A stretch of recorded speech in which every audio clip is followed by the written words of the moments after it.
Nós estamos no Instituto de Engenharia e Arquitetura do Triângulo Mineiro, voltando com a nossa série de podcasts, esse projeto que é um chamamento do CREA-MG, né, o edital 1 2024, etapa 2, e agora de volta à sede. A gente conseguiu levar essa maravilha que nós temos aqui para um evento que a gente teve, o Loft 9 ATM, agora estamos de volta. Hoje recebendo o professor Watson Azevedo, que a gente conseguiu trazer de Goiás para brilhantar a nossa fala, e o nosso presidente, engenheiro Cláudio Antônio, engenheiro eletricista.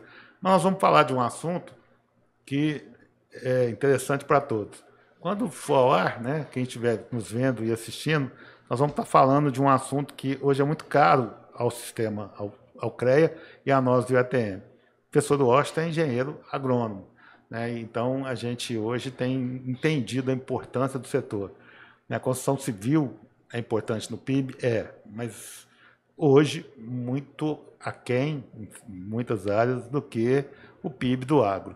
Então, eu queria começar a nossa fala diretamente, professor Otto. Queria que você historiasse um pouquinho a história do agro, né? Porque esse agro que a gente vê hoje, esse agro todo tecnológico, tudo é agro, a gente vê nas publicidades, ele não é de hoje, né? Todas as vezes que a gente vai falar de algumas coisas novas, o cara fala, não, mas isso aqui lá em 1957 já era assim. Então a gente podia, pelo menos a nível de Brasil, né, historiar quando a gente sai das culturas rudimentares, eu falo assim, entre a Primeira e a Segunda Guerra, com certeza, quando começa a chegar os imigrantes, cultura do café, para a gente chegar, passar pelos anos 70, com o domínio do Cerrado e a Embrapa, para chegar nos dias de hoje a inovação. Mas vamos começar por historiar o agro. O que você poderia nos contar da história do agro no seu todo? A história do agro, né? Aí, um prazer estar aqui, muito obrigado, né? Antes de mais nada, pelo convite, estar aqui com o pessoal. E a gente já se conhecia, mas não sabia, mas enfim. A história do agro. O Cláudio anda mais que notícia ruim. Então ele foi lá do Goiás e conheceu lá. Deixa o Cláudio quieto. Então, olha bem, a agricultura no Brasil ela já vem desde quando o Brasil foi descoberto, né? Na Carta de Peru Vaz de Caminha, aqui se plantando tudo dá. E é lógico, a gente ali, o Brasil até na década de 70, ele estava muito ainda ocupado na região costeira, né? E lógico, estou falando em agricultura, porque o movimento depois do Cerrado ali, quando o Juscelino falou, nós temos que levar a capital do Brasil para Brasília, e aí o agro naquela época começou a se explodir. A gente tem ali, por exemplo, todo um processo da cana-de-açúcar ali no Nordeste, né? Riquíssimo. Nós temos a borracha na Amazônia, que depois alguém foi para a Amazônia, pegou ali a semente, né? A muda da seringueira e levou lá para a Malásia, que hoje é um grande produtor de borracha, por várias situações. E aí nós temos também, eu brinco, hoje eu falei com os meus alunos ali aqui do Instituto Federal do Triângulo Mineiro, eu falei com ele, olha, a gente, por exemplo, estava falando de plantas invasoras. Pô, lá no Parque Nacional das Emas tem planta invasora, tem braquiária, mas a braquiária foi trazida lá de Barretos e chegou até o Centro-Oeste, porque o pessoal levava gado, Uberaba aqui ali na praça, né, da matriz ali, era um lugar que o pessoal se encontrava com o gado e tudo mais, fazia as questões do gado, mas esse gado ia ali para o Centro-Oeste. Então a história da agricultura brasileira, ela é de gente muito resiliente. Ela é de produtores que não viam as intempéries só e lidavam com muitos processos. Por exemplo, quando a gente estava estudando agronomia, né, eu me formei há 30 anos atrás, a gente falava ainda de capim-gordura, né, para gado leiteiro. E o capim-gordura, ele é um processo sério. Ele, uma vez que você tem queimada, ele para de produzir. E aí nós tivemos que fazer todo um processo. Então, assim, a agricultura pujante que todo mundo vê hoje, ela tem ali uma questão de resiliência, já dita para mim, muito grande. Ela é de pessoas que realmente acreditaram nesse país. Aqui em Uberaba, por exemplo, nós temos aí a nossa grande história do zebu, que a trancos e barrancos trouxe o gado lá da Índia, trouxe para cá. Nós temos aí a maior... E hoje devolve, né? Devolve. Os indianos estão vindo aqui... levar a tecnologia, nós estamos devolvendo, inclusive, o Geoparque, Sim. que é baseado nessa estrutura. Uma das coisas que mais impressionou os avaliadores, eu estava do lado, o presidente da BCZ vira e fala, até 2033 nós vamos dobrar a produção de carne, sem desmatar um pasto. Sim. E sem mexer no equilíbrio de carbono. Os caras falaram o que é. Então, Sim. Chico teve muita importância para o Geoparque, assim como os dinossauros. Mas esse mundo vivo do agro, com certeza, ajudou bastante. Muito. E uma coisa que a gente sempre diz é justamente isso. Por exemplo, nós temos a questão do zebu, e você está falando em entregar tecnologia, né? Uma tecnologia que a gente sempre fala. Nós temos várias espécies no Brasil que são invasoras e que a gente entrega tecnologia. O caso do eucalipto. Hoje o eucalipto se deu muito melhor no Brasil do que ele se deu na Austrália. Hoje nós temos, por exemplo, uma produção de eucalipto muito maior que na Austrália e hoje a gente entrega tecnologia de clone para eles. Então, essa é a grande tecnologia, né? Mas da onde que veio essa tecnologia? E aí a gente não pode deixar de falar do grande papel da Embrapa. A Embrapa foi a grande precursora de tudo que nós temos hoje no Brasil com relação a agronegócio. Porque, a gente comentando naquela hora, eu acho que é importante as pessoas saberem disso. Quando Yitzhak Rabin, vamos dizer, em Israel, ele dizia uma coisa importante. Conhecimento, não existe barreira em alfândega. Então, o que ele fez? Ele fez várias questões dele lá em Israel, mandou o pessoal para fora, esse pessoal voltou e desenvolveu tecnologia. O que a Embrapa fez? Aí nós temos a grande figura de Alisson Paulinelli, que eu tive a honra de ter como paranif na minha turma. Que foi homenageado pelo CREA há muito pouco tempo antes. Sim. Assim, eu falo que é homenagem viva. Ele foi levado para um grande evento no CREA, em BH, nós estávamos lá, e foi homenageado. Então, nosso colega Alisson Paulinelli. Né? Ele é um diferencial. Independente de qualquer outra situação que se queira avaliar. Com certeza. Do ponto de vista técnico, essa revolução toda do Cerrado, com certeza, e da Embrapa passa por ele. Passa por ele, porque ele chegou e falou, olha, ele falava, quando ele falava para a gente em alguns eventos, eu pegava engenheiro a laço. Porque não tinha, né? A gente tinha três grandes universidades no Brasil, que era Lavras, a Escola Superior de Agricultura de Lavras, eu ainda formei quando era a Escola de Agricultura, nós tínhamos a Universidade Federal de Viçosa e a Luiz de Queiroz. Então eram essas três, e eles, os engenheiros agrônomos que eram formados naquela época, o Alisson criou a Embrapa e mandou esse pessoal para fora. E criou-se, então, lógico, eu estou falando uma coisa muito simplista, mas a história da Embrapa é uma história muito bacana. E aí o que acontece?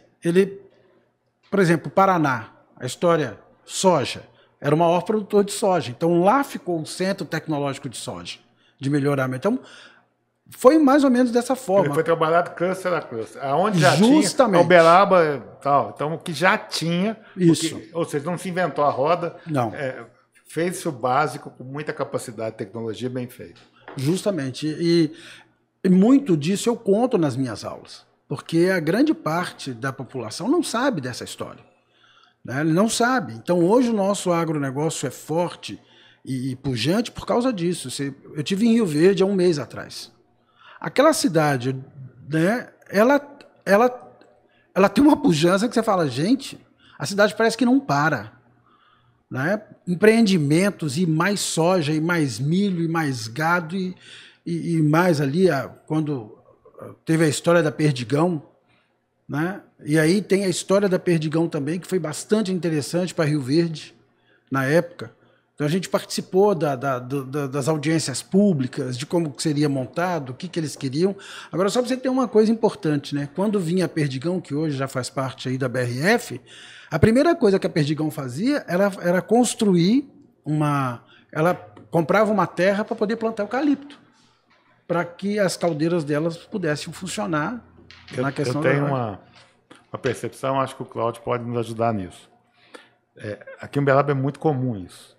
Eu tenho primos médicos que falam o seguinte: quando o agro está bem, eu opero mais, a economia roda mais rápido, tem mais.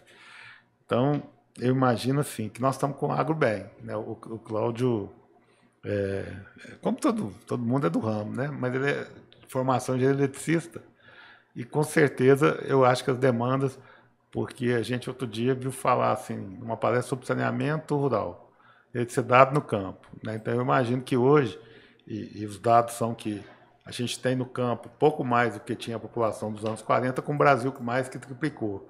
Você percebe isso, Cláudio, assim, que as cidades, igual Uberaba, que é a maior exportadora, a maior produtora de cana-de-açúcar hoje, é uma das maiores de milho, quando o agro está bem, eu não sei como é que nós vamos viver com $1,06, né? Como é que o agro vai passar por mais zero. Mas é perceptível nos negócios que as coisas são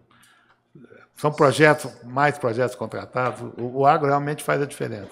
Eu concordo sim, porque o agro a gente conhece o agro só de uma pontinha, né? Então quando a gente começa a envolver mais empresas, com mais produtores, a gente começa a enxergar o que é o agro. Hoje eu tenho uma visão totalmente diferente do que isso aí. E assim, a gente trabalha com alguns produtos que são de valores agregados e um dos maiores hoje investidores que tem, que é na energia fotovoltaica, hoje são o pessoal das fazendas, o pessoal do agro. Sim. Pode ver que a maioria hoje de fazendas, aí, eles têm um sistema autossuficiente lá. E são investimentos aí de 500 mil, 800 mil. Sim. Então, enquanto a gente está aí com empresas dentro da cidade que não conseguem, o agro está conseguindo isso, porque para eles é importante. Mas o que eu vejo assim, que é uma realidade para nós, e assim, para muitos ainda é novidade, é o investimento e a tecnologia que hoje é envolvida no agro. Nós tivemos algumas palestras aqui, e assim, a gente não é nossa área, mas da minha área, né, da engenharia elétrica, falando sobre a área de pastagem, né, um software que faz o gerenciamento da área de pastagem para ter a maior produção leiteira. Sim. É o software gerenciando aquilo que antigamente o tio ia lá, olhava, opa, esse piquete aqui já comeu muito, passa para o piquete 2. Hoje tem um software que fala o tamanho exato e a recuperação e o que precisa.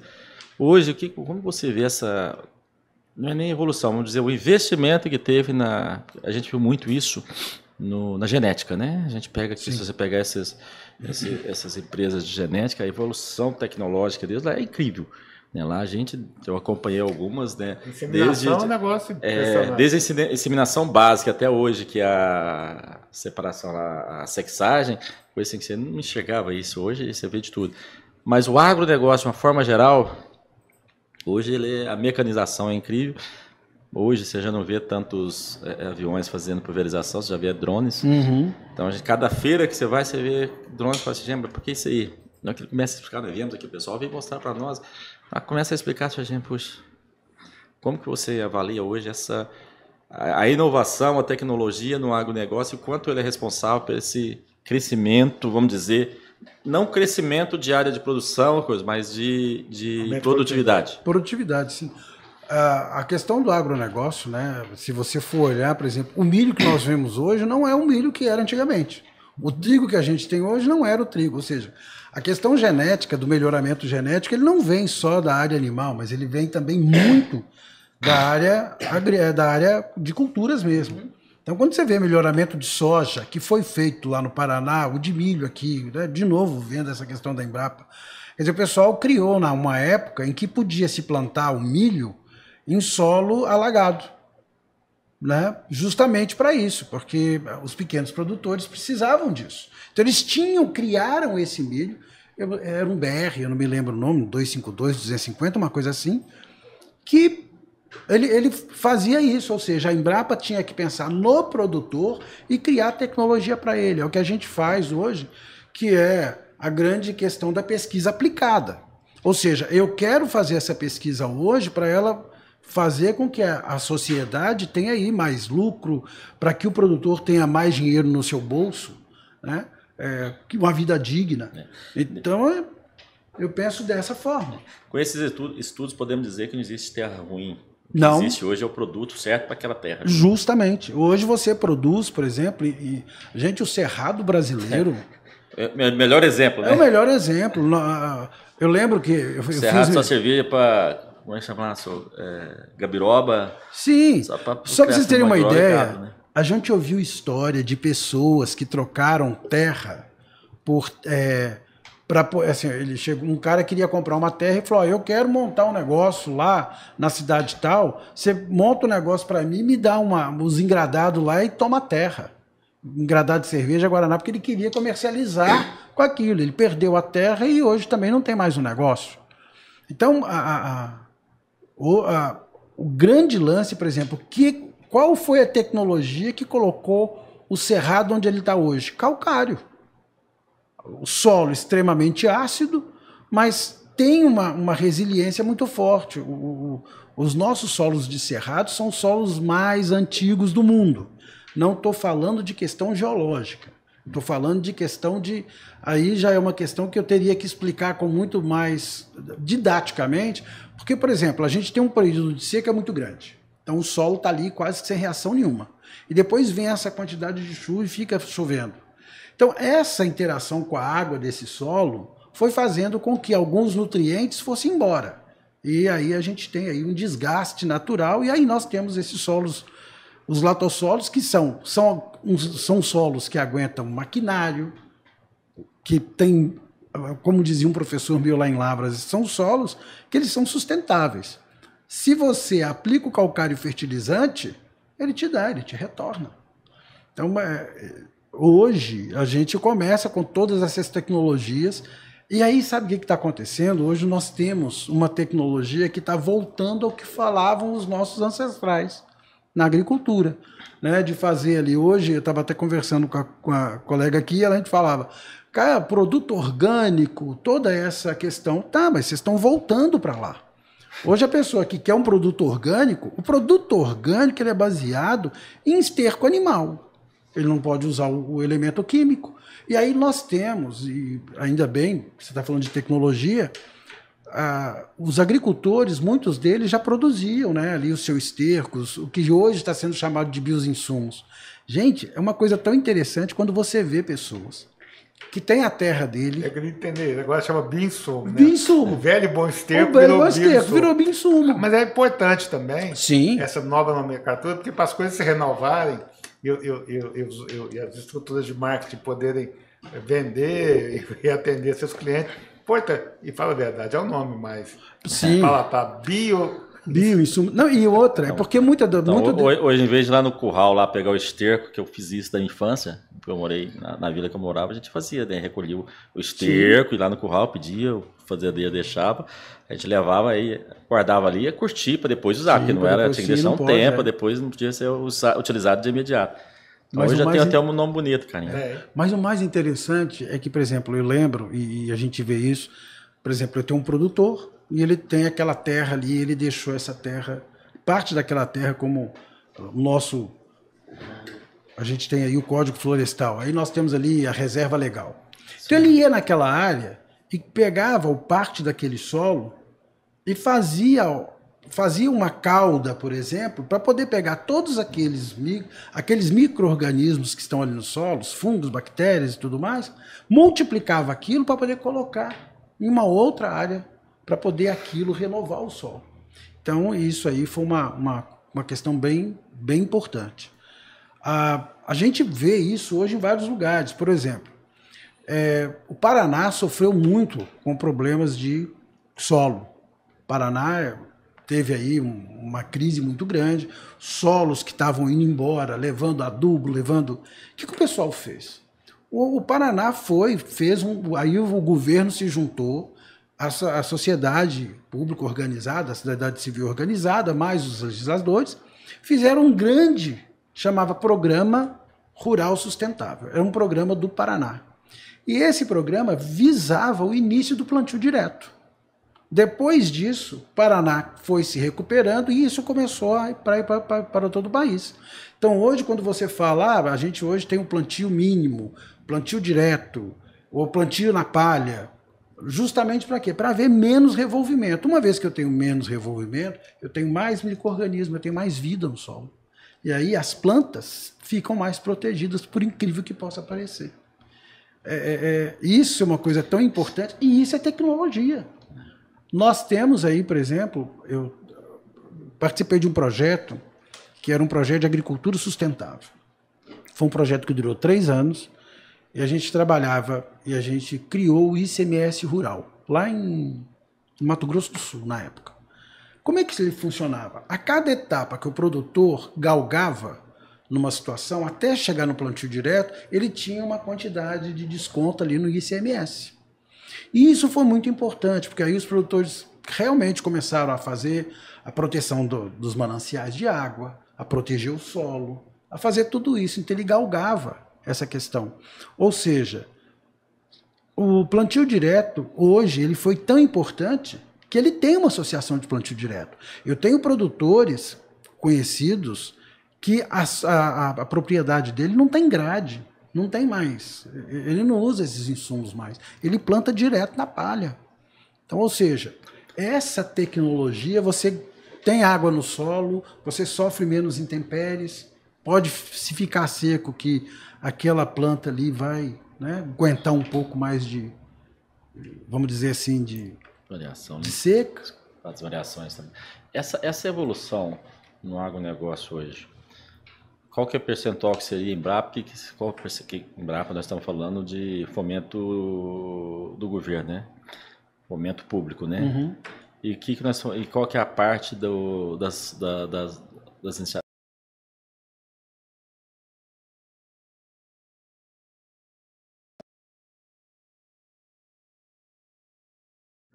A gente começou falando da Embrapa, da importância dela, da Sim. revolução causada pelo aço.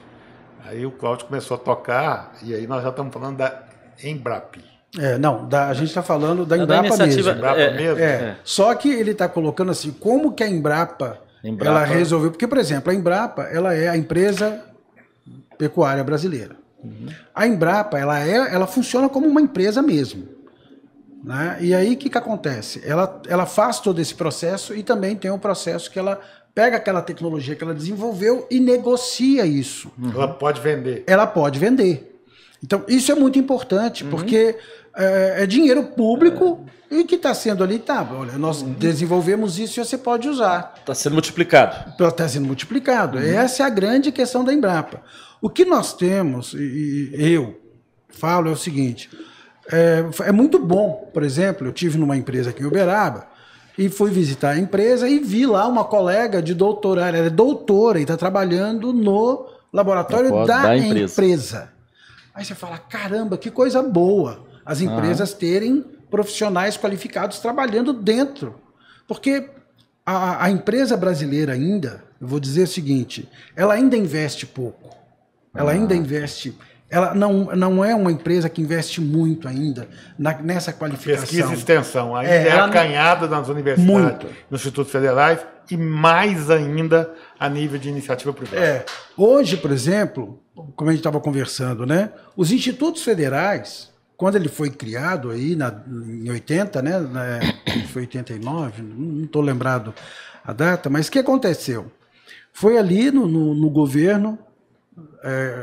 nós tivemos ali a criação dos institutos. Então pegou-se aqui, por exemplo, Uberaba. Nós tínhamos aqui a agrotécnica, tinha a agrotécnica de Uberlândia, e aí se juntou e se formou o Instituto Federal do Triângulo Mineiro. A Escola de Economia Doméstica, que depois virou... Uma coisa importante que a gente tem que pensar nos institutos federais é que eles foram criados lá atrás, quando esse país começou a se industrializar e a gente precisava, e o Brasil precisava de mão de obra para poder suportar a indústria que estava nascendo aqui. Então, ela era uma escola que era de artesão e artífices. Ela foi criada com esse nome. Olha que interessante. Isso na década ali de... 80, muito atrás, muito antes. O nosso instituto hoje, né, ele está com 65 anos, 70 anos. Tem que situar quando você fala nosso instituto, porque você já teve no Mato Grosso, já teve no Goiás. Depois eu quero entender essa experiência do Goiás. E ainda você também conhece bem a história do nosso Instituto Federal do Triângulo Mineiro. Porque a questão do instituto, e isso é importante, e semana que vem nós temos aí, eu até estava comentando, nós temos um evento aqui no Instituto Federal que vai trazer o Eliezer Pacheco, que foi justamente a pessoa que estava à frente na Secretaria de Educação Tecnológica e que instalou ali os institutos federais. Foi assinado pelo Lula na época, Fernando Haddad era o ministro da Educação na época, Então se criou os institutos justamente pensando nessa capilaridade. Hoje o Instituto Federal Triângulo Mineiro tem 9. Tá? Nós estamos em 9 cidades. O Instituto Federal Goiano, que eu, na época, ajudei a fazer ali todo o procedimento da construção da reitoria do Instituto lá em Goiânia, também hoje está em várias cidades de Goiás, de Catalão lá no norte de Goiás. Então ele tem uma ampla atuação, uma ampla capilaridade, oferecendo cursos nas mais diversas áreas do conhecimento. Nós temos a nossa pesquisa ainda um pouco acanhada. A nossa extensão é boa. Com o advento da Embrapi, aí agora nós temos. Por quê? A Embrapi, muito parecido com a Embrapa, ela quer que as indústrias brasileiras invistam em inovação. Então, a empresa brasileira de pesquisa industrial é justamente para isso. Então, eu vou ali, vou investir, criar novos produtos, criar novos processos. Então, nós temos aqui hoje no Campus Uberaba a Embrapi Agroalimentar. Está aí com mais de 5 milhões de investimentos. A gente viu justamente as palestras deles lá mostrando os produtos que estão em desenvolvimento. Lá, fantástico. Novos produtos. Fantástico. E agora vem da onde? É dinheiro da indústria que está ali. Tá? Então, o agronegócio, ele é hoje, porque a indústria agroalimentar, gente, é a primeira indústria brasileira. Ela é a indústria, é a grande indústria brasileira de alimentos. Não, é importante a gente falar aqui, porque é engraçado, a gente outro dia notou isso. A gente fala muito agrônomo, mas parece engraçado, mas eu não sei no meio. Não é no meio, né? Não é falar que são poucas pessoas. Mas às vezes as pessoas não linkam, nós estamos falando de engenharia agrônoma. Sim. Ou seja, nós estamos falando de engenharia de novo. Né? Engenharia em todos os lugares, de toda a sua extensão.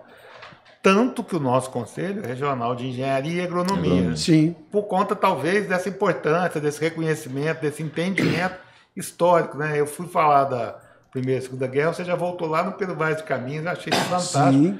É importante que aqui esplantando tudo dá, né? Ou seja, nós somos um país que hoje, a cada 5 pratos de comida, nós estamos fornecendo um para o mundo. Ou seja, a gente falava que ia ser, né, o país do futuro, que a gente ia alimentar o mundo, de uma certa forma nós estamos mesmo. Sim, com certeza. Por conta de tudo que você está falando, e com certeza já podemos chegar nas inovações que estão vindo sob vários aspectos, né? Eu acho que o homem do campo hoje já não é mais aquele homem do campo de antigamente. Não, tem não tecnologia mesmo. Embarcada, né? O cara não faz uma colheitadeira de cana se ele não souber manusear um computador, né? Então a gente está falando hoje de profissionais remunerados que têm, igual a gente tem no celular, no micro, todas as informações para tomar decisão. Nós já estamos nessa fase. Com certeza. É o que a gente tem chamado hoje de agricultura 4.0, né? Mas, e é interessante que eu falo isso para os meus alunos. Quando eu fiz agronomia, eu não recebi nada dessas informações que vocês têm hoje. Quando eu fiz agronomia, toda a minha pesquisa ainda era da biblioteca. Hoje a pesquisa está na sua mão. Né? Eu ainda falo para eles, hoje, eu não entendo por que vocês não procuram, por exemplo, conhecimento nas patentes. As pessoas, elas ficam muito preocupadas com as revistas científicas.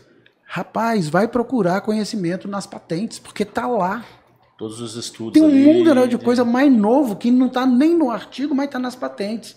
E hoje você tem inteligência artificial, né? Também. E aí, quando você diz que nós temos aí a tecnologia na nossa mão, na nossa visualização, então quando você vê a internet das coisas, então você olha aquilo, eu lembro do Rodolfo, que fez aquele livro dos dinossauros aqui. Sim, foi muito legal o dia que eu cheguei e falei, ele assinou o livro para mim e ele falou assim, coloca o livro em pé. Aí ele colocou um negócio no meu coisa aqui e ele tirou uma foto.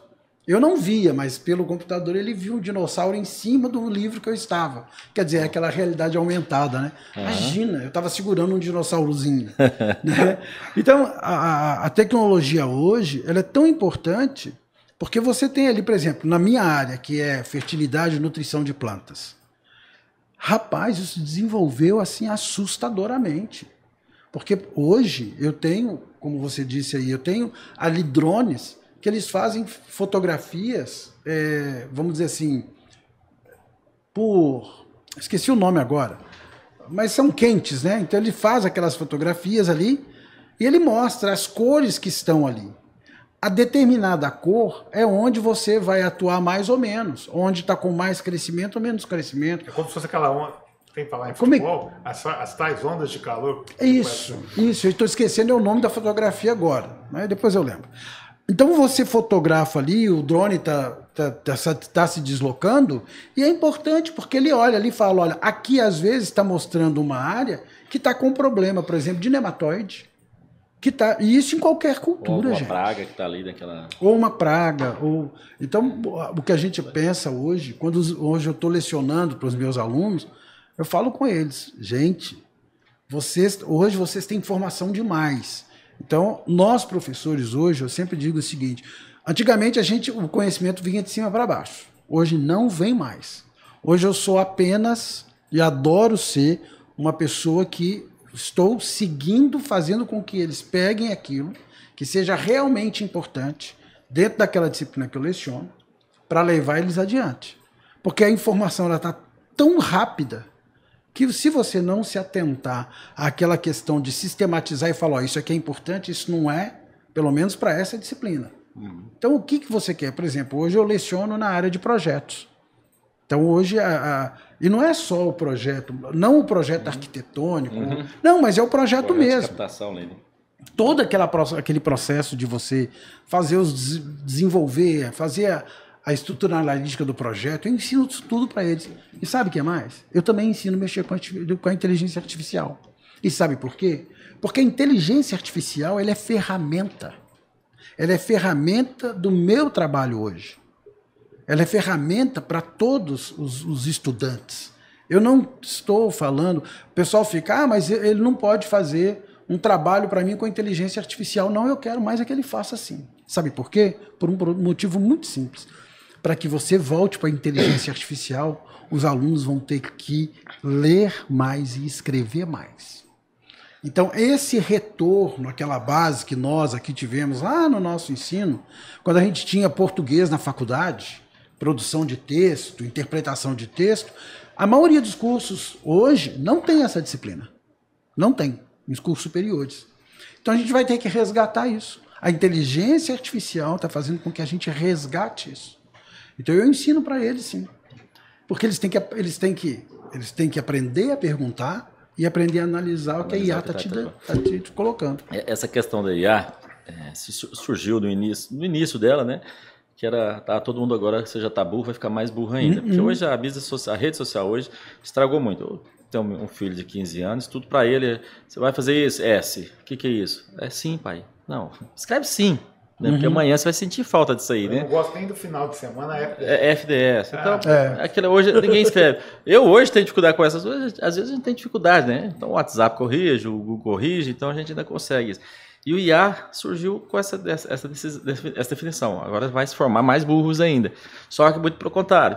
Se você não for... Não. E já participamos de várias palestras. Nós tivemos esse ano, 2 meses na Semana Oficial da Engenharia. E lá teve umas 4, 5 palestras de IA. Se você não chegasse meia hora antes, você não conseguia entrar para uma sala que cabia 60, 80 pessoas. E todos que foram, a tônica era a mesma.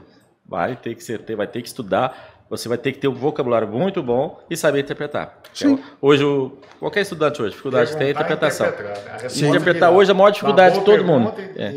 E aí eu era avesso a isso, comecei a analisar algumas. E realmente, você faz a pergunta, mas se você não souber interpretar, você não consegue. Você fizer a pergunta errada, ele vai te responder errado. Não tem nem o que ver. Então, eu penso que o grande... Não, os Estados Unidos já tem isso catalogado. Sim. A cada 10 pessoas que estão procurando emprego, 6 fazem o currículo pela IA. Sim. Só que porque quem está procurando emprego, normalmente é gente nova, primeiro emprego, as pessoas pedem para montar um currículo com alguma informação básica. E os currículos começaram a ficar idênticos. Então, o próprio RH das empresas já está tirando, porque esse aí não sabe o que está falando, e está entrando numa... Ou seja, quer dizer, não é simplesmente...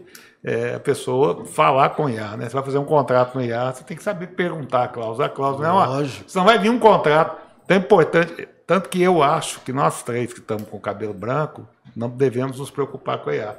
A IA é uma tecnologia, eu vi outro dia alguém falando isso num debate na Universidade de São Paulo, que até que enfim chegou a tecnologia para os grisalhos ou carecas por tempo de vida.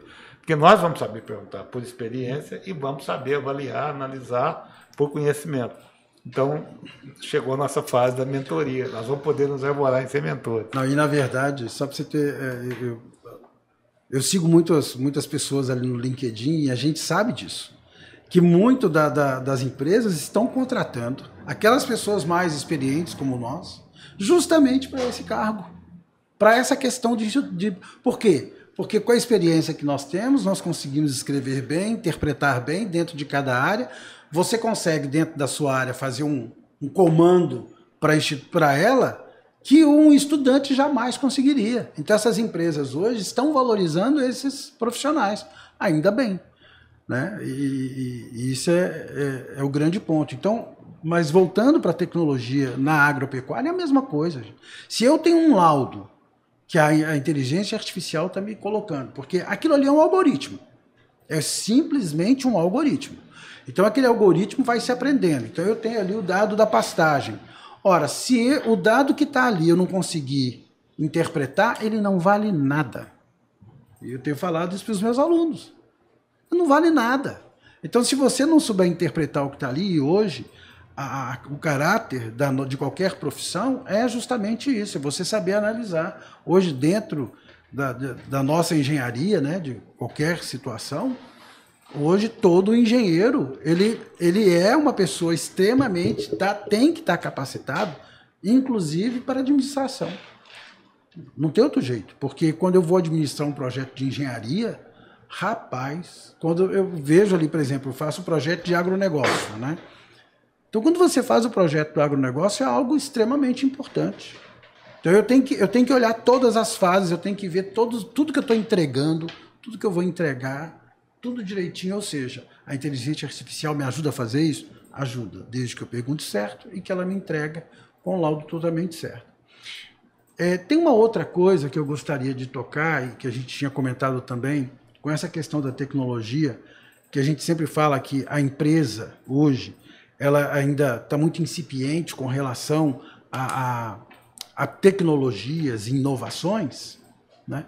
Porque, e uma outra coisa que a gente fala da palavra inovação, e para mim é o seguinte, gente, inovação, eu pergunto isso para todo mundo, o que você entende por inovação? A inovação não é algo novo. A inovação, ela não é só o que é novo. A inovação precisa de agregar valor ao que ela se presta. Então, por exemplo, se eu tenho hoje um processo em que eu agrego valor a ele, eu estou inovando. Mas eu preciso de agregar valor. Pode ser valor ambiental, social, econômico, mas é valor. Eu não posso falar, é a grande história. Eu sempre falo para os meus alunos, ouçam, vocês vão entender parte da inovação quando Steve Jobs lançou o iPhone lá em 2007. Quando ele explica que você tinha internet, telefone e música, ele repete isso 3 vezes e fala assim, não são 3 aparelhos, é um só. Quando ele tira o iPhone do bolso, aí você entende o que é inovação. Por quê? Porque ele agregou aquilo num único... Uma coisa só, você não vai ter que ficar comprando. E hoje esse telefone nosso aqui, ele é tudo. Ele até fala. Né? Ele até fala. Você até usa para ligar para alguém. Justo, você até usa para ligar para alguém. Não, agora o WhatsApp tem IA, né? Você Sim. conversa no WhatsApp, ou seja... telefone, eu não sei como é que tá a telefonia fixa, né? Outro dia eu conversando com um amigo da Algar. Eu sei que eu tenho, falou para mim, eu sei dinossauro. Você tem, mas você usa? Eu falei, realmente. Nós temos uma cidade lá em Goiás, esqueci o nome. Acho que só usa para receber aquelas ligações de marketing. Marketing. Mas o ouvidor, por exemplo, eles obrigaram me parece que não sei se a Oi não existe mais, né? Pediram, ela não tem mais telefone, pode tirar todo o cabeamento. Hoje o ouvidor não tem mais telefonias fixas. Não existe mais. Vocês sabem que a China... Pelo menos a China, a gente nunca teve telefonia fixa, né? Nunca teve. É muito caro o investimento. Mas olha que é importante. O que é o avanço da engenharia? Há 40 anos atrás, década de 80 ainda, sim, quando você ia montar uma empresa, um dos primeiros investimentos que você tinha que fazer era comprar um telefone. Justo, e era caro. Quando veio o Plano Real... Tinha um amigo que tinha 60 telefones de locação, que perdeu o valor, virou uma coisa de serviço. Eu sou de uma época, gente, que a gente ia para a praia, no litoral de São Paulo, né? E você revezava na telefônica para poder ligar para os outros. Eu já recém-formado como engenheiro, trabalhei numa cidade chamada Resende Costa, ao lado de São João del Rei, estou falando de 84, 85. Então, nós tínhamos ali o Tancredo na Presidente da República. Na cidade tinha 2 telefones, nós revezávamos a prefeitura, o engenheiro de obra, que era eu, o gerente do banco, tinha um Bamerinos, e o pessoal do hospital, lá tinha uma unidade hospitalar. Olha que loucura. Sim. E hoje... Bom, isso aconteceu comigo com fax, né? Não, nós reunimos uma vez na Fosfert, atual Mosaic, para receber um fax do Japão. Reunimos engenheirada toda, aquilo parecia um trem do outro mundo. Quando eu montei minha empresa, falaram assim, mas se você não tem fax, você não tem empresa. Aí hoje, para que serve o fax? Para nada. Ou seja, e a mudança, a aceleração é muito rápida, né? Professor, a gente falando em tecnologia, né? A gente viaja aí no filme De Volta para o Futuro, né? Que aqui naquela época a gente fala, nossa, isso nunca vai existir, né? E hoje a gente está vendo que já passou, né? Se a gente pegar a coisa. Na agricultura, na pecuária, você acha que já chegou o limite já da tecnologia? Hoje a gente tem maquinários que fazem a colheita, planta sozinho. Até esse dia lá no nosso workshop de ordenha aqui, né? Hoje até aqueles galpões lá. Não, a vaca já sabe o horário certo dela aí, ela abre, chega ali, o sensor abre a porteira, ele entra, a ordenha já, ela faz todo o ordenhamento sem precisar de intervenção humana. Mas o senhor acha que já chegamos no limite? Nós estamos falando de engenharia, isso tudo é engenharia. Tudo engenharia. Sim. Ideia, hoje, está chegando no nosso limite ou você ainda tem campo demais ainda na tem muita coisa. Só para você ter, vou te dar uma ideia. Que, por exemplo, quando eu fiz um projeto e fui aprovado com a FAPEMIG para poder criar larva de mosca para virar proteína alternativa em relação à soja e milho. Certo. Porque, né, agora, não é essa mosca, é a mosca própria para isso. E quando a gente fala sobre isso, você fala, mas você vai usar a larva? Sim, porque a larva ela tem uma quantidade de proteína bruta muito maior do que a da soja e do milho, ela tem uma quantidade de óleo maior e ela é extremamente mais palatável que soja e milho. Então, na Holanda já tem uma empresa que produz isso assim e entrega para todo mundo. E o que eu coloco para você é, a cada vez que você olha para uma coisa, os engenheiros, né, a gente sabe disso, os engenheiros enxergam algo a mais, tipo, isso pode ser assim. Aqueles uniports que o pessoal faz aquela aplicação, que aquilo ali era aquela maravilha do mundo. Hoje, você tem aí os drones, mas a questão do drone não é só a pulverização. A questão do drone veio mexer com a indústria química, com o engenheiro químico, com o técnico em química, porque ele teve que fazer uma molécula que em alta pressão, que o drone trabalha, ela não pode decantar, e é o que estava acontecendo. Então, por exemplo, a gente desenvolvia algo que funcionava muito bem na bancada, mas na hora que ela ia para a pressão do drone, a molécula não funcionava. Então, o engenheiro teve que falar, o que eu tenho que fazer para poder se modificar? Então, a nossa tecnologia ela está longe. Tem muita coisa pela frente que vai, inclusive, nos assustar. Mas uma coisa que eu gostaria mesmo de falar com toda essa tecnologia para que as empresas elas pudessem investir é que as empresas conhecessem a lei do bem. Uma lei de incentivo fiscal do governo federal em que quando uma empresa inova, ela pode ter um benefício fiscal enorme. E muitas das pessoas falam assim, eu não vou investir porque tem risco. Então o que ela faz? Ela às vezes joga essa pesquisa para um ente público, para uma universidade. A universidade faz, a Embrapa faz e depois ela negocia. Agora, eu sei que as multinacionais, por exemplo, nós temos aí toda a tecnologia de transgênico, né? Ela foi desenvolvida pela Monsanto. Eu quero chegar, antes de você avançar nisso da lei do bem, você tocou na palavra transgênico, que essa é uma curiosidade que eu tenho, porque, nossa, tem guerra sobre isso. O que esmiuça o transgênico para a gente, e depois vamos voltar na lei do bem, vamos falar de lei de incentivo, ficar mais em Embrapi. Beleza. Porque tem gente ainda deixando de comer soja porque acha que tem... Né? Vamos desmistificar isso. Então, a transgenia, ela nada mais é do que o melhoramento genético. Então, por exemplo, o milho, como eu falei lá naquele início, o nosso milho não era aquela espiga bonita que a gente vê hoje. Era um trem totalmente, cada grão do milho era empalhado. Então, o que os geneticistas começaram a fazer? Eles começaram a trabalhar aquele milho para que ele pudesse ser o que nós temos hoje. Uma espiga que tem aquela capa completa. E essa foi a transformação do milho. Então, o que eles fizeram? Eles pegaram espécies diferentes de milho e foram pegando aquelas que eles queriam, né, aquelas características que eles queriam e foram melhorando, foram agregando até chegar no milho que está hoje. Hoje, por exemplo, milho, soja, alface. Hoje você planta alface do ano inteiro. Antigamente você só encontrava alface na época do inverno. O alface não crescia no verão. Então, o que é o melhoramento genético? É você pegar genes da mesma espécie e aquilo você fazia um melhoramento. Você ia melhorando aquela questão. O que a Monsanto descobriu? O que ela fez? Ela era dona da patente do glifosato, da molécula glifosato. E ela começou a observar que tinha algumas coisas no solo, um certo tipo de bactéria, que se podia aplicar glifosato que não estava nem aí. O que ela pegou e fez? Ela descobriu esse gene e implantou esse gene, que é de uma outra espécie, uma espécie de bactéria, e implantou na soja e implantou no milho. A transgenia é isso, é você pegar um gene de uma espécie, independente de qual espécie for, e colocar em outra. Então, o que aconteceu com a soja? Você podia aplicar o glifosato, que a soja não morria, ela ficou resistente ao glifosato.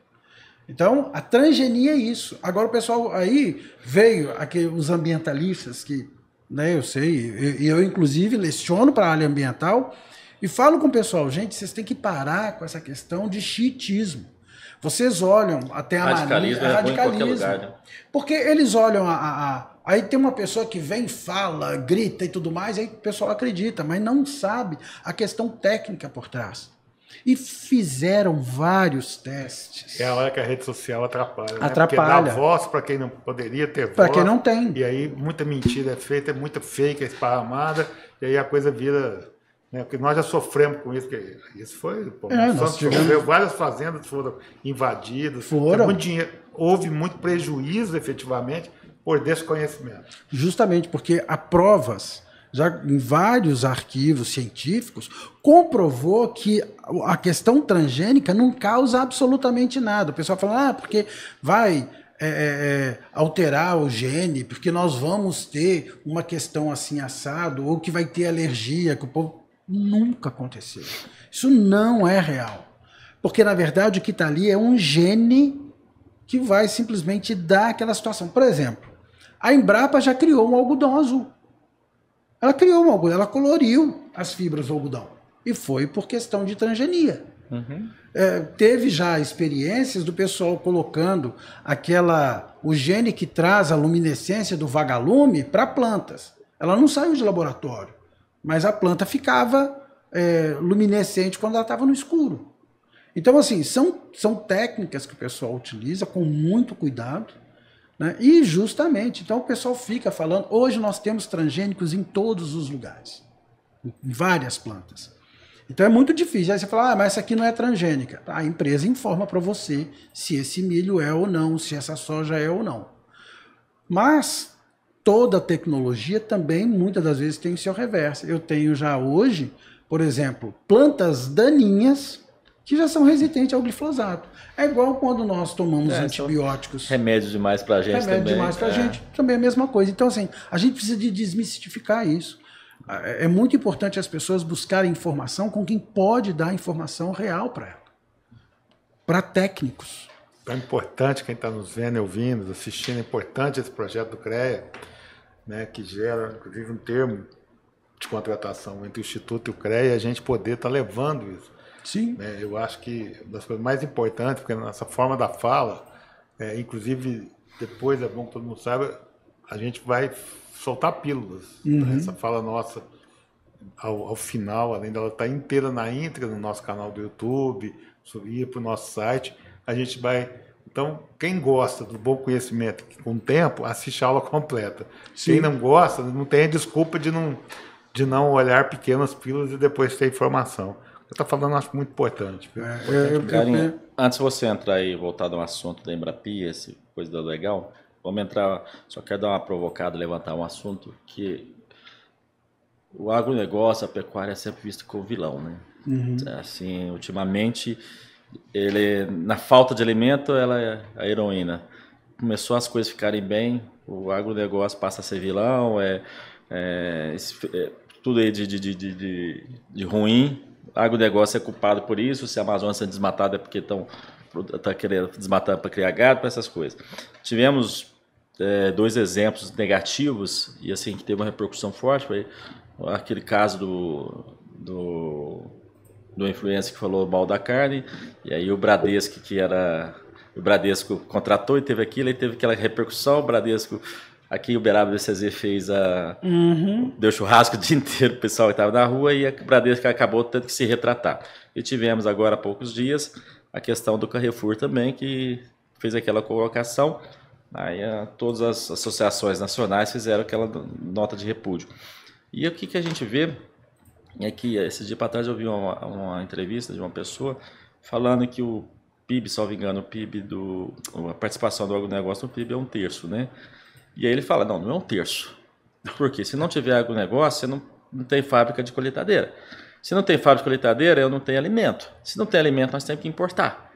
Então, a cadeia, assim, 1/3 do PIB, da participação do agronegócio, da pecuária, do PIB, ele vamos dizer, é o direto. Mas o indireto, quando a gente fala assim, ao redor aqui, ele representa muito.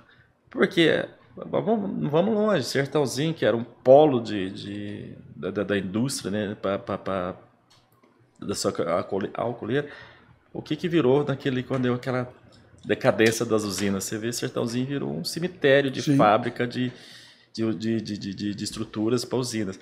Então, o agronegócio não é nada, olha ali quantas pessoas ficaram desempregadas por isso.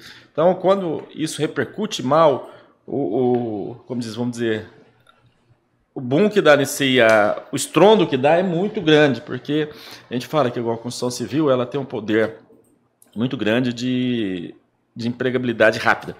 Então, falta com excesso de mão de obra. Menor incremento de capital. Com menor incremento. Com menor quantidade de capital é onde você gera mais emprego. Isso, pode ser até um emprego não qualificado, porque o carrinho de mão não evoluiu muito. Então, vamos fazer empreendimento. Se lança aí empreendimento aí, 3 construtoras lançam empreendimento em Uberaba, falta mão de obra de pedreiro, de coisa. Isso é mão de obra que você contrata rápido, vamos dizer, com a qualificação menor.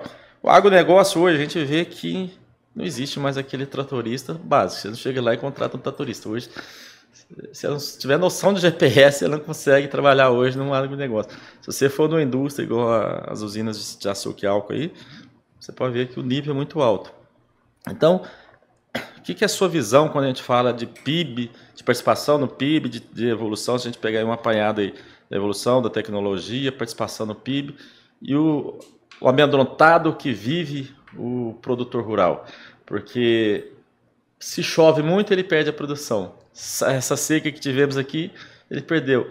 E assim, ultimamente até não tenho visto. Sul foi uma catástrofe. Foi uma catástrofe. Para eles lá foi. O arroz, para o trigo que nos atende. Como que é essa avaliação na visão acadêmica, na visão que vive o agronegócio, que vive a pecuária e vive as dores também, não só acadêmica, né? Que você não está só na universidade falando o que é isso, mas você está vivendo ali na universidade mesmo, tem muitos ali que são filhos de produtores, né? Então está sentindo na pele, tipo assim, tá vendo o pai perder a fazenda porque foi lá no banco e financiou a produção e a seca veio e acabou com tudo. Na verdade, é bem complexo. Eu sempre digo para os meus alunos o seguinte, e é importante essa informação. A cada 3 empregos no Brasil, 1 é proveniente do agronegócio. Então, já é uma coisa muito grande. Muito grande. Por quê? Porque o agronegócio forma um aglomerado, que a gente chama de cluster. Então, se você chega, por exemplo, aqui em Uberaba, o cluster de Uberaba ele foi formado aí, Zebu e tudo mais, mas hoje Uberaba é o maior polo de fertilizantes do país. Uberaba hoje... Da América Latina. Da América Latina. Por quê? Hoje todo o fosfato que vem aqui para a região sudeste, para a região centro-oeste, sai daqui. E aí você imagina quantas pessoas que estão trabalhando naquelas empresas, mas essas empresas têm vários A gente produz ramos, cenoura, produz batata, produz milho, produz cana. não é? O Uberaba Então, uma eu variedade coloco enorme. justamente isso. Agora, nós temos aí a questão que a pessoa não enxerga, porque ela não vai lá no campo e não vê. O nosso produtor, ele não tem um único incentivo fiscal. Nada. Então, por que o francês está gritando lá com o Carrefour que não quer comprar carne brasileira? É muito simples, porque eles são incompetentes na produção. Eles precisam de subsídio. Se ele não consegue produzir aquela meta, o governo vai lá e paga para Já vi um ele. estudo que o Americano sonho também, do né? produtor brasileiro era ter o subsídio que o produtor francês tem. Sim. Para fazer o vinho, que a gente fica, né? É. Para fazer o fogar, o troço do patinho lá. Ou seja, o sonho do produtor brasileiro era ter o suporte que a França dá lá, né? Com certeza. Por exemplo, eu tive na África do Sul, então eu conheci também uma mesma situação que a nossa. Os produtores lá também não têm incentivo fiscal. E quer saber? Tem vinícolas lá na África do Sul que são muito melhores que as francesas. Gente, nós temos vinhos no Brasil que são muito melhores que os A franceses. produção de queijo nossa agora, que acabou de ser Sim. reconhecido mundialmente. Mundialmente. Inclusive o jeitinho mineiro de fazer queijo, né? Então- Ou seja, a gente está ganhando, já tem prêmio, já tem um tempo, parecia que era impossível. Né? Eu tenho casos e conhecidos que levaram o queijo todo desmontado, porque não podia passar lá por causa de uma série de barreiras vegetais e tal. Então, o que eu coloco é justamente isso. O brasileiro tem mania. Nós já temos vinho também, né? Sim, nós temos. Não, gente, nós temos vinho aqui perto de Uberaba, né? Temos aqui o ar puro. Sim. Temos Aqui em no Garapaba interior de São também. Paulo. Ituverava. Pois é. Ituverava, que é o cara da... Lá em Santa Helena de Goiás nós temos também uma vinícola. Lá tem vinícola Marquês, também. onde tem o pessoal fez o encontro lá. Isso. Andradas.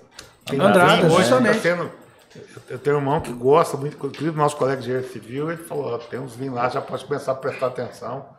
Pois é, aí eu falo o seguinte, por que a gente dá tanto valor a essa questão estrangeira e a gente tem essa mania de não dar valor ao que a gente tem aqui? O agronegócio nosso é extremamente competente, o nosso produtor é extremamente competente.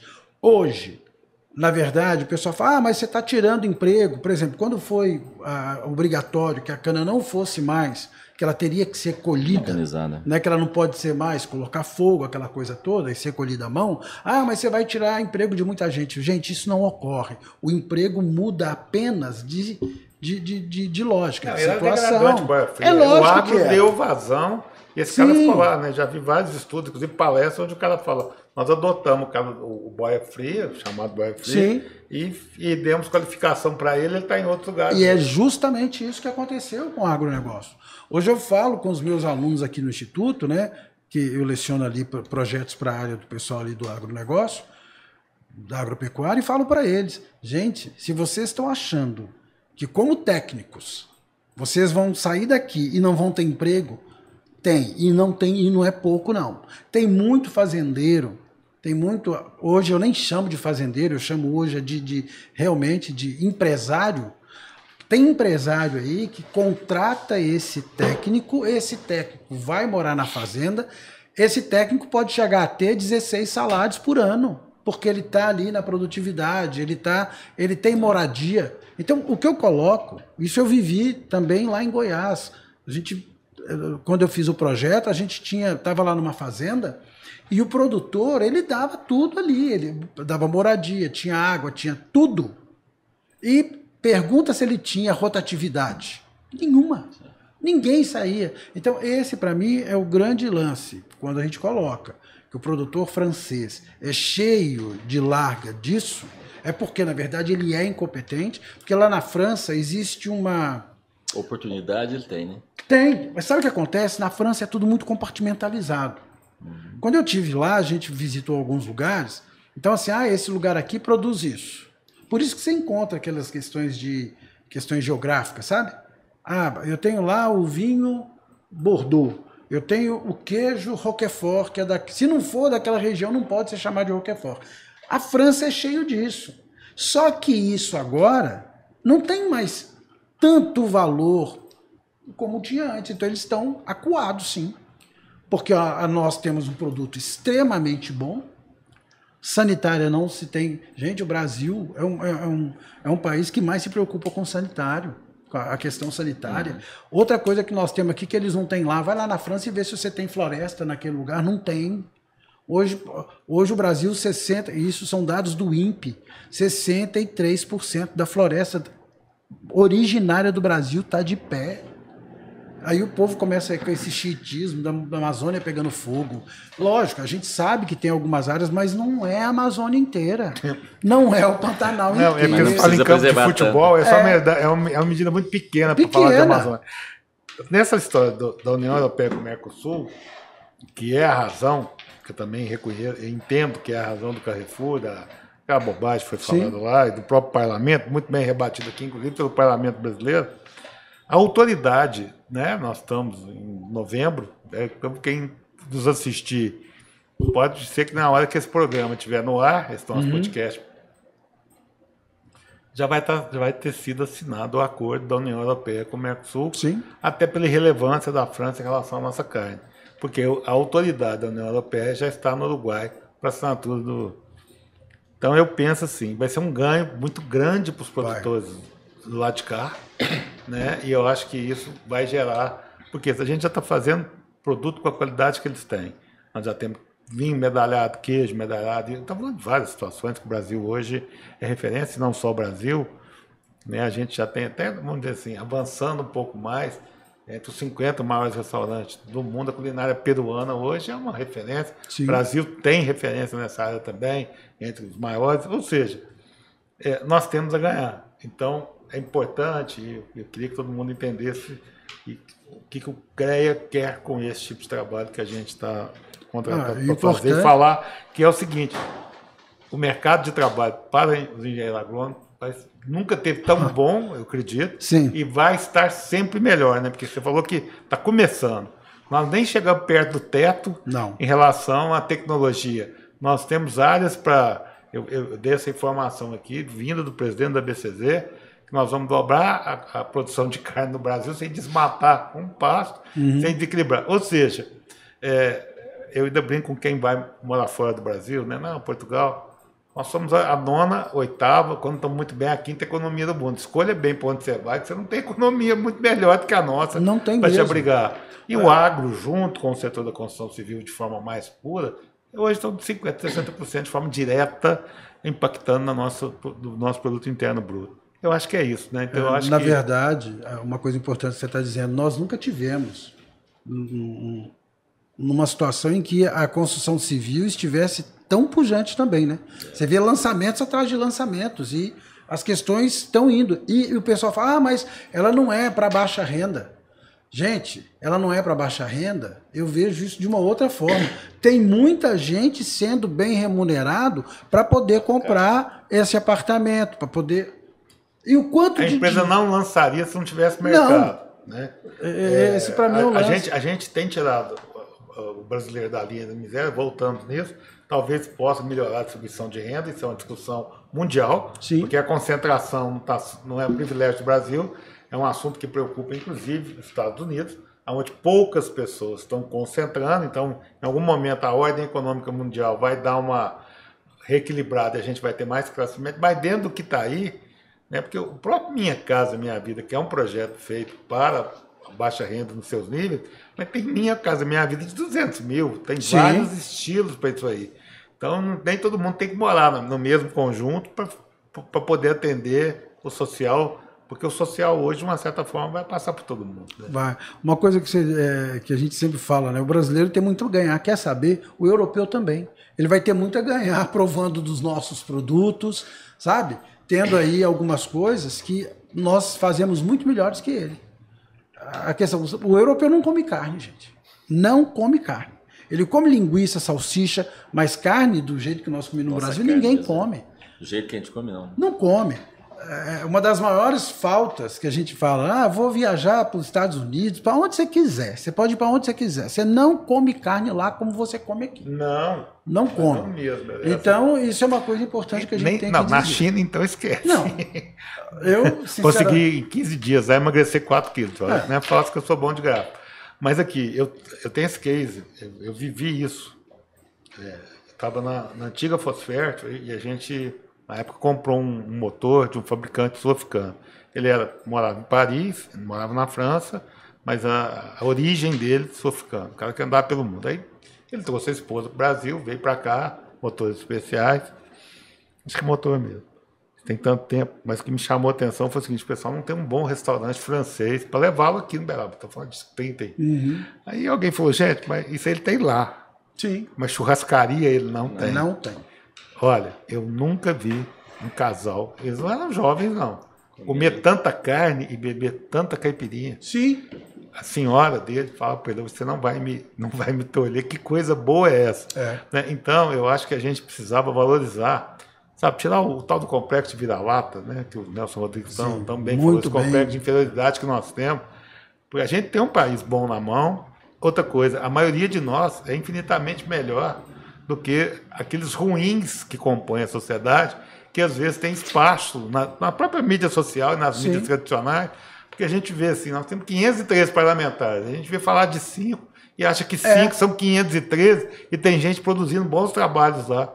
Eu trabalhei em projetos do Senado, tem uma excelência de informação lá, uma riqueza de informação, ou seja, pode ser que politicamente seja melhor conduzido, não estou entrando nessa seara, mas a gente tem profissionais, a gente tem capacidade, a gente tem país, né? Eu já, assim, eu acho engraçado que eu já escutei isso de um chinês, um premier chinês falando para o então ministro brasileiro no evento em Nova York.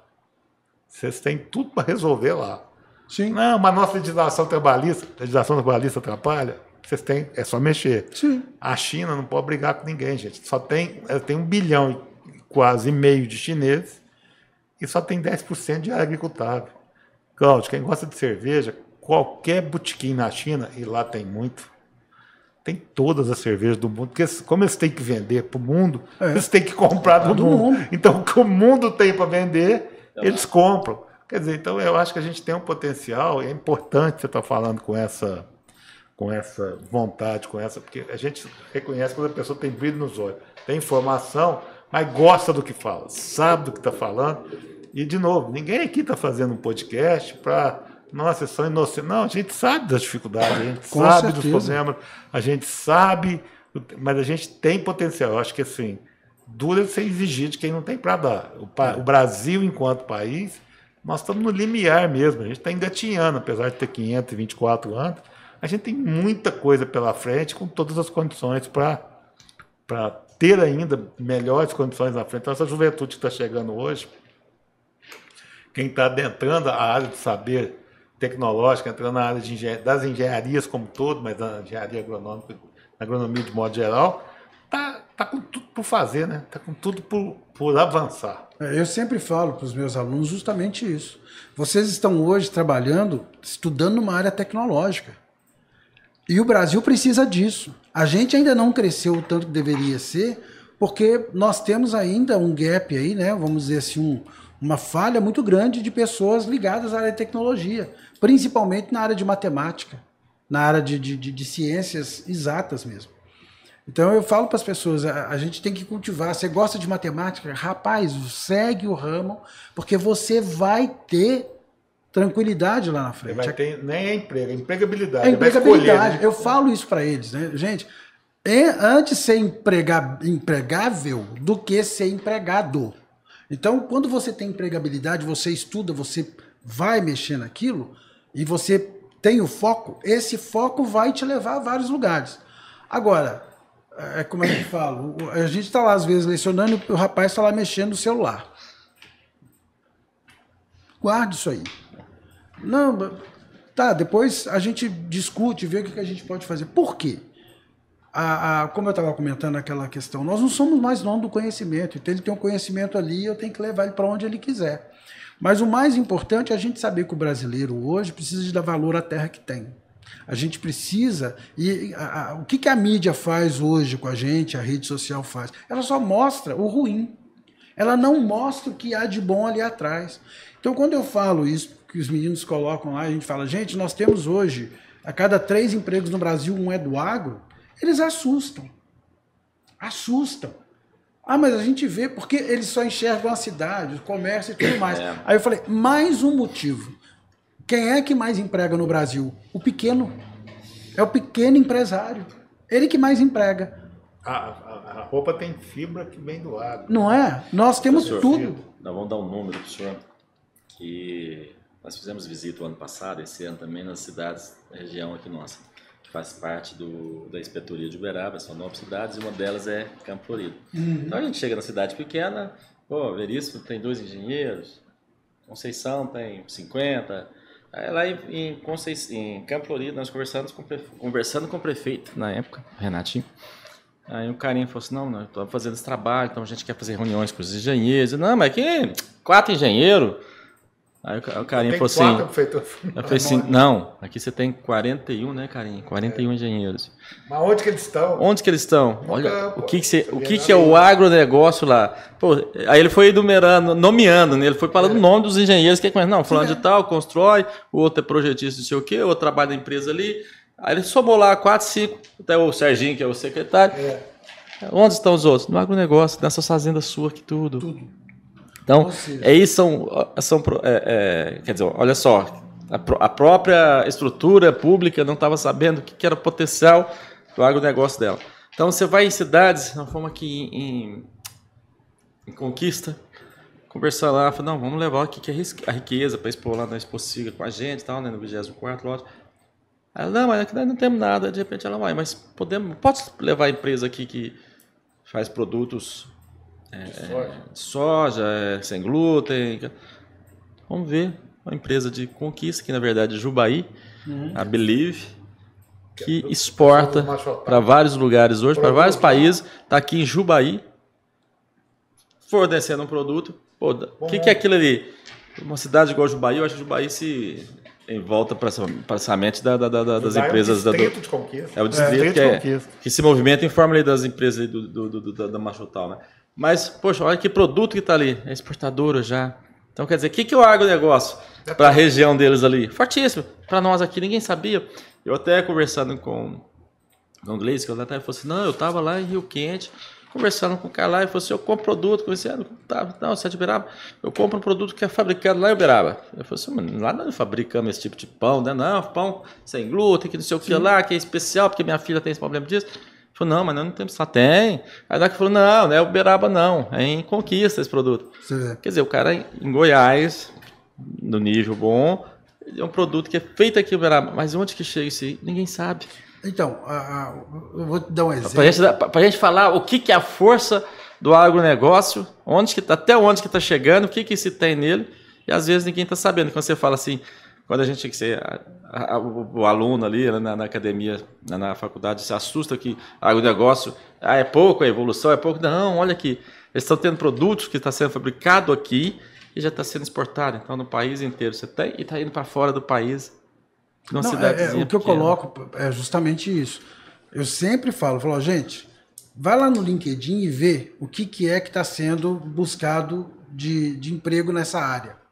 É muita coisa. Uhum. E se você olha lá, ele coloca várias, que vocês precisam de ter várias qualificações. Lá embaixo está escrito assim, engenheiro agrônomo, ou zootecnista, ou engenheiro agrícola. Né? Então, nós temos sim. Nós temos uma quantidade. E assim, muito me alegra, eu sempre falo isso, a gente sabe disso aqui no Instituto, no campus Uberaba, que no nosso curso de agronomia ali, nós não temos, por exemplo, notícia de quem saiu do curso da zootecnia e da agronomia que está hoje fora do mercado de trabalho. Não estão, nenhum deles. Que bom, né? Estão aí, fazendo estágio, sabe? E uma vez a gente tem notícia, né? Eles entram em contato. Eu tenho uma pessoa hoje que é muito importante, que está lá hoje, lá em Rondonópolis, é responsável por 200 pessoas, saiu daqui. Show. E, sabe, então, isso nos anima cada vez mais. É esses exemplos que a gente precisa, que eu coloco para os alunos. Então, é muito importante. A gente aqui em Uberaba, ali no Instituto, a gente faz pesquisa assim. Então, nós temos ali, hoje tem ali na Embrapi mesmo, o pessoal está fazendo ali, eu nunca tinha visto o tal do alho roxo. Estão fazendo pesquisa com essa área. fazendo pesquisa com pitaia. Alho negro. Alho negro. Alho negro. Nós experimentamos. Que delícia. Alho negro. E dá para beijar a mulher da gente. Pois é. Não dá Eu vou beijar a mulher da gente, no Então. meu caso, que sou casado com a Flávia. Agora, Eu posso chegar em casa e beijar a Flávia sem problema nenhum. E o que é o produto? Que até um dia a gente tinha visto essa palestra, você não, o valor dele é 10 vezes mais caro que o alho comum, com as mesmas propriedades, E com a quer mesma saber? gente, eles Gente, estão lá. mas não foi um processo fácil. Eu digo isso o seguinte, não foi um processo fácil o pessoal chegar onde chegou. Essa é a beleza da pesquisa. Pô, tudo na vida é 1% de inspiração e 99% de transpiração. Nada é fácil. Se for fácil, não vai ter valor. Sim. E hoje a Embrapi, quando ela veio para cá, né, como eu falei para vocês, quando eu escrevi o primeiro projeto para criar o Polo Fértil, né, aqui de Uberaba, para poder fazer inovação aberta. Porque hoje você não tem que pegar uma empresa, fazer a tecnologia e ela ser dona da tecnologia, patenteia isso, aí daqui 10 anos ela perde a patente. Sabe que loucura que é isso? Eu dei o exemplo do Fosmag. O Fosmag já foi o melhor da antiga Maná, né? Depois ela foi comprada pela Ipiranga Serrana, e essa dança do mercado aí. Mas ela patenteou o Fosmag, que foi um erro. Porque se ele tivesse continuado como segredo industrial, até hoje o Fosmag estaria aí no mercado e hoje muita gente copia. Quer dizer, se tivesse feito igual a Coca-Cola. Nunca isso. registrar, porque aí todo mundo... Todo mundo tem. Então agora não é só com a Maná ou com quem comprou, que é do bando da... Eu falo isso para as pessoas. Tá dando para todo lado certinho. Eu falo isso. A pessoa, porque eu trabalhei no NIT, né, aqui no Núcleo de Inovação Tecnológica, eu sempre falava para as pessoas, gente, mas o que acontece? Aí vem um órgão oficial e ele quer medir por patente. Não é só isso. Nós tivemos um encontro na Universidade Federal do Vale do Jequitinhonha, lá em Diamantina, com o pessoal da Rede Mineira de Inovação. Então nós fomos para lá. E aí a primeira coisa que eu falei, e que o pessoal falou, não, a patente para mim, necessariamente, ela pode até ter valor dependendo da situação, mas hoje, dependendo da empresa, eu coloco isso, não faça a patente. Determinado produto ele deve valer como segredo industrial. Então, como eu estava falando da larva, né, de mosca, soldado negro, fui contatado por uma pessoa que tem uma jazida, que tem aí potássio, que tem fósforo, mas eu ainda não sei algumas situações, mas eu falei com ele, olha, tem um excremento aqui que a gente pode usar como fornecimento de nitrogênio. Aí ele se interessou, a gente está conversando justamente aí para ver, inclusive, essa questão da Embrapi. Né? Fantástico. Porque a Embrapi é o quê? É justamente isso, é a indústria. Gente, parece que não, mas já tem 75 minutos que nós estamos conversando, batendo Uau. prosa boa e boa. Nós só podemos... Quando o assunto é bom, nós vamos caminhar para o final, mas a gente tem que voltar para a Lei do Bem. Sim. E os incentivos fiscais que estão embutidos nela, que você comentou, e a gente poder fazer ainda tem o exemplo da carne da galinha, mas vamos falar do... Mas é importante, né? Quando a conversa é boa, e eu sou muito empolgado, sinceramente, eu sou muito empolgado. A questão da Lei do Bem, ela é uma lei em que eu não me lembro o número dela, porque também não importa, porque a lei ela foi lançada ali em 2005 e depois ela foi sofrendo alterações, como toda lei precisa de sofrer, porque a sociedade muda, a lei também precisa de mudar. Precisa de ser alterada, melhorada. A Lei do Bem, ela faz com que as empresas, o primeiro requisito da Lei do Bem é a empresa ser tributada por lucro real. Então, hoje nós temos empresas que são obrigatórias a serem por lucro real. Então, elas podem investir em inovação e uma vez que ela investe em inovação, ela vai lá no Ministério da Economia, no Ministério da Ciência e Tecnologia. Aí ela vai lá, ela faz um cadastro, ela monta o projeto, a gente tem feito algumas questões nesse ponto, monta-se o projeto, primeiro a gente vê se ela está elegível, porque ela tem uma empresa que está pelo lucro real, a gente sabe que o governo só vai dar o incentivo para ela se ela teve lucro. Né? Então ela tem que ter o lucro ali, tudo bonitinho, no ano anterior faça-se o projeto, ela no outro ano tem um prazo para entregar, fazer a inscrição, entregar o projeto eles analisam e falam, beleza, você está elegível, está aqui. Né? 54%. Ou seja, aquele Ela risco... aplica na inovação, na pesquisa e abate no imposto. E abate no imposto, a pagar. Agora, você imagina... Isso é incentivo para a legislação da área. E aí, o que acontece? Por causa disso, as empresas ficam, eu não invisto porque tem risco. Mas o que a lei do bem, então, está fazendo? Ela está diminuindo esse risco para a empresa. Então, é importante que as pessoas tenham esse conhecimento. Todo empresário que está aí fazendo, às vezes ele está fazendo inovação, não sabe que está, às vezes ele está investindo num procedimento diferente, está comprando algo diferente para inovar o processo dele de embalagem. Isso é inovação, gente. Então, ela pode debitar parte disso como incentivo pensando no imposto a pagar. Ele adequa o sistema dele. Essa parte contábil, apesar de a gente estar fazendo um pouco da engenharia, merece realmente ser melhor trabalhada. Sim. Muito pouco do empresário, mesmo da pessoa física, não sabe a vantagem, por exemplo, de um modelo completo na sua declaração de renda. Provavelmente no ajuste, onde ele pode destinar muita coisa, e a contabilidade também. Beleza, isso merece um outro podcast. Com certeza. A gente está caminhando efetivamente para o fim, mas você tinha, rapidamente, você tinha dado o exemplo da carne de galinha, que é caro, só dá um spoiler dela aqui. É porque o pessoal tem falado sobre essa questão de carne de laboratório, que nós não vamos ter mais carne. Gente, a gente vai ter carne sim, isso ainda é um processo muito incipiente, mas já teve processos em que o pessoal faz, porque é tudo genético. Então, teve uma pessoa que tirou ali um exemplo de uma questão de uma galinha e deu para o pessoal provar aquela carne de laboratório. O pessoal gostou, realmente, tem gosto de frango e tudo mais. Pois é, vocês estão comendo carne daquela galinha ali, que está viva. Então, isso tem uma conotação muito interessante. Mas eu te digo o seguinte, eu nunca comi.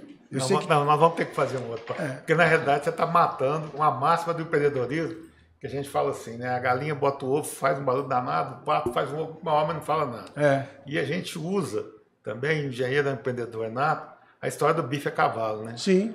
A galinha bota um ovo e vaza, né? O boi, ou a vaca, se compromete com a vida. Você só vai comer um bife com um ovo. Agora a galinha vai ficar mais metida ainda. Porque ela vai continuar viva, ainda vai fornecer carga. Você vai poder comer uma boa galinhada com a galinha viva. Aí acabou, né? Não tem jeito. Mas como eu nunca comi, não sei se o gosto é o mesmo. Não, mas não deixa de ser evolução. E a engenharia está lá. É nisso que eu falo. A tecnologia, meu caro, ela não tem limite. Hoje o foguete está dando ré. Né? Aqui, eu gosto de encerrar sempre perguntando aos dois. Alguma pergunta, Cláudio, que eu poderia ter feito, que não fiz, poderia ser respondida? De nossa parte, é só agradecer ao professor e deixar aberto. Vamos ficar aqui até amanhã. Não, nós vamos fazer outro momento. Não, mas eu acho que o assunto dele... Menos que 3 horas não dá um podcast bom. Mas é porque o assunto é muito bom, assim, de falar. E a gente, assim... não é a minha área, mas a gente se envolve com tudo. E aí você fica vendo... entrevistas boas, entrevistas ruins, mas quando você fala da energia renovável nas fazendas, é a sua área, e isso mostra que o homem do campo, que a engenharia está permitindo que a gente caminhe no sentido das energias renováveis, ou seja, estamos na modernidade, né? Não só na inovação, como nos recursos naturais. Mas eu acompanhei muito, né? Principalmente por causa da questão da energia.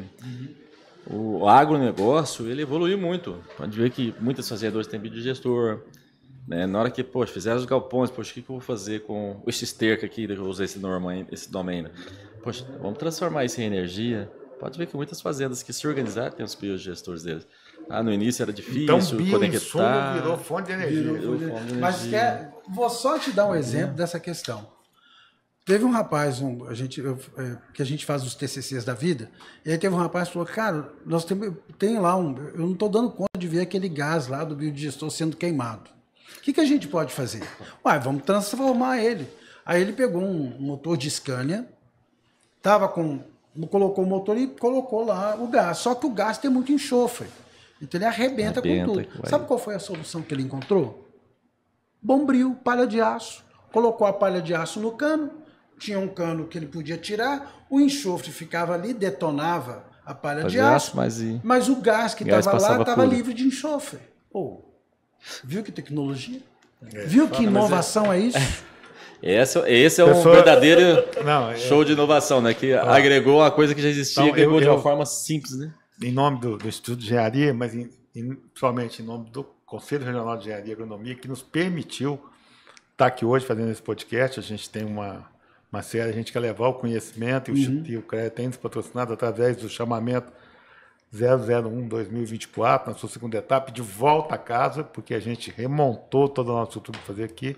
Queria agradecer o professor Oz, como eu disse no início, rodou, está sempre lá para o estado de Goiás, Mato Grosso e também Uberaba, mas trazê-lo para poder fazer aqui nos custou caro, não foi fácil esse tempo, não. Queria te agradecer bem. Eu que agradeço. E que a gente possa ter outras oportunidades mais vezes. Presidente Cláudio, obrigado por ter feito o contraponto em nome do CREA e do Instituto de Engenharia. Agradeço os dois. Muito obrigado. Obrigado, Watson.